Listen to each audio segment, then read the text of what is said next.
கடைசி 10 நாட்களுடைய இபாதத்து. பொதுவா ரமலான் முழுக்க நம்முடைய இபாதத்துகள்ல அதிகமான வணக்கங்களை, உரைகள்ல, மற்றவற்ற செயல்பாடுகள்ல நம்ம ஆர்வம் காட்டுகிறோம். அதுல குறிப்பா இந்த கடைசி 10 நாட்கள் ரொம்ப முக்கியமான லைலத்துல் கதிர் இரவை அடைய வேண்டிய ஒரு நாட்கள் அதுக்குள்ள இருக்கிறது.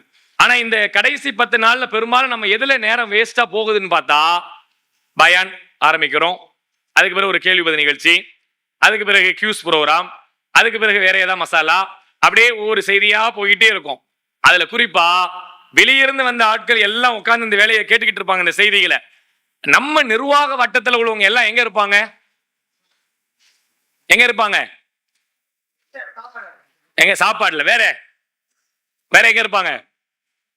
மஷூரா வேற, வசூல், சாப்பாட்டு வசூல் வேற. இந்த மாதிரியான வேலைகள்ல நம்ம என்ன செஞ்சுறோம்னா, தொழுகையில நிக்காம, நம்ம திக்ர் செய்யாம, நம்ம திருமறை குர்ஆனை ஓதாம, நம்ம தௌபா தேடாம, நாம் அந்த 10 நாட்களிலே குறிப்பா ஒற்றைப்படை இரவுகள்ல அடைய வேண்டிய 1000 மாதங்களை விட சிறந்த நன்மையை பெறாம அதுல ரொம்ப மிஸ் பண்ணிடுறோம்ன்ற கவலை எங்களுக்கு இருக்கிறது. அதனால நீங்க என்ன செய்யுங்க, அந்த சஹர் சாப்பாடுக்கு ரொம்ப முக்கியத்துவம் கொடுக்க வேண்டிய. 20 நாள் வீட்டுல சமைக்கிறோம், இன்னும் ஒரு 10 நாள் முன்கூட்டி அறிவிப்பு செய்யுங்க. வாய்ப்பு இருந்தா இந்த மாதிரி முன்னேரத்துல இந்த தொழுகை இத்தனை மணிக்கு நடக்கும், பயான் நடக்கும், அதுக்கு பிறகு பின்னேரத்தில் இத்தனை மணிக்கு தொழுகை நடக்கும், முன்கூட்டி நீங்க தயார் பண்ணி வச்சு வந்துருங்க. வீட்டுல சாப்பாடு செஞ்சு வச்சுட்டு 11 மணி, 11:30 மணி, 12 மணிக்கு வந்தா கூட ஓகே தான். கடைசி 10ல அந்த ஒற்றைப்படையில தொழுகை நம்ம பின்னேரத்தை தொழுவோம். முன்கூட்டி ஏற்பாடு பண்ணி வச்சுட்டு வாங்கன்னு சொல்லி வர வைங்க. அவங்களை எஜுகேட் பண்ணுங்க, அவங்களுக்கு வழிகாட்டுங்க.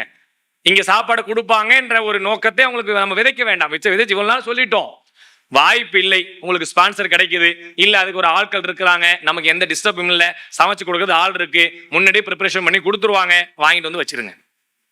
சுட சுட சாப்பிடணும் பாய், சூடா சாப்பிட்டாதான் அவங்களுக்கு சாப்பிட்ட மாதிரி இருக்கும். இதெல்லாம் நம்ம மன்னன பழக்கம் தான். சூடா சாப்பிட்டாதான் இறங்கும், சுடெல்லாம் சாப்பிட்டா இறங்காது, இப்படி எல்லாம் எதுக்கு நம்மளா ஃபீல் பண்ணிக்கிட்டு? இபாதத் அதை விட முக்கியம்.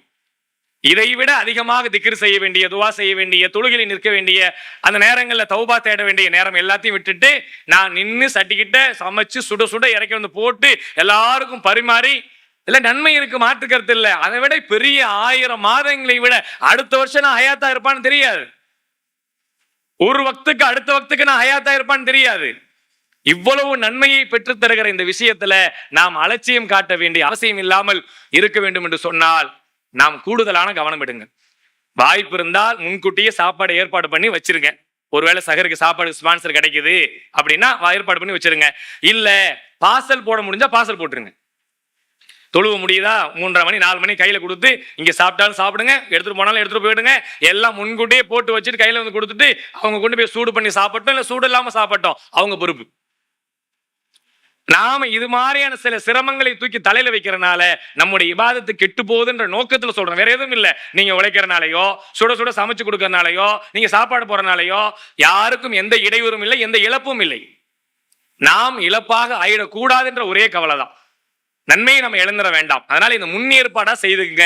ஒண்ணு அவங்களுக்கு வீட்லயே சாப்பாடு ஏற்பாடு பண்ண சொல்லிட்டு தொழுகைக்கு மட்டும் வாங்க, திக்கருக்கு மட்டும் வாங்க, பயானுக்கு மட்டும் வாங்கன்னு கூப்பிட்டாலும் ஓகே, சிறப்பு தான். இல்ல வாய்ப்பு இல்லை ஜி, எங்க ஏரியால அப்படியே பழகிட்டாங்க, கொஞ்சம் கொஞ்சமா ஸ்டெப்பா மாத்துறோம், சரி முன்னேரத்திலே சாப்பாடு ரெடி பண்ணுங்க, முன்னேரத்திலே பார்சலை போட்டு வச்சிருங்க.